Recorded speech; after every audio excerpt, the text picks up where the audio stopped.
মালিগাঁও পাণ্ডু ষ্টেচনত উৰ্মিলা ফাউণ্ডেশ্যনৰ ফালৰ পৰা অম্বুবাচীৰ ভক্তসকলৰ বাবে বিনামূলীয়াকৈ চাউল পানী বিতৰণ কাৰ্যসূচী হাতত লৈছে। অহা 10 আগষ্টৰ পৰা মালিগাঁৱত বিনামূলীয়াকৈ ৰক্তদান শিবিৰ কৰি 100 ইউনিট ৰক্তদান কৰিব তেওঁলোকে।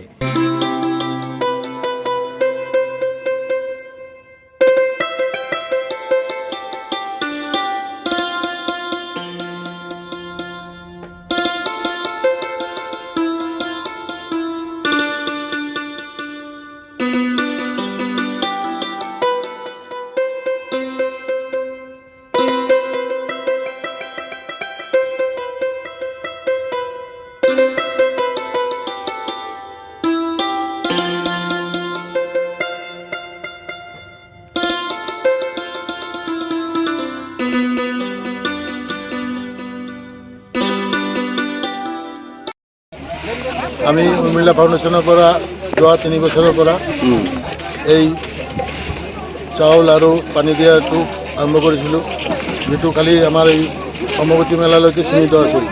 কিন্তু এতিয়া আমি এইটো কাম উৰ্মিলা ফাউণ্ডেশ্যনৰ যোগেদি আৰু বেলেগ প্ৰকাৰৰ সমাজসেৱাৰ কাৰণে আমি কাম কৰিম। অহা 10 আগষ্ট আমাৰ এটা ব্লাড ডোনেশ্যন কেম্প আয়োজন হ'ব মালিগাঁও বুজি কলনী গ্ৰীণ টেক পাৰ্কত। তাতে আমি চহৰীয়া ব্লাড বেংকৰ লগত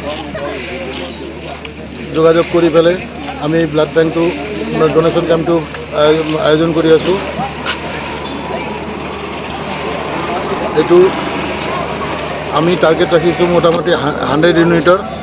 100 ইউনিট এই 100 ইউনিট ব্লাডৰ মেজৰ পৰ্চনটো যাব গৰীব মানুহৰ কাৰণে, যিবিলাক মানুহ পইচা দি পেলাই ব্লাড কিনিব নোৱাৰে, সিহঁতক আমি ফ্ৰী ব্লাড প্ৰভাইড কৰিম।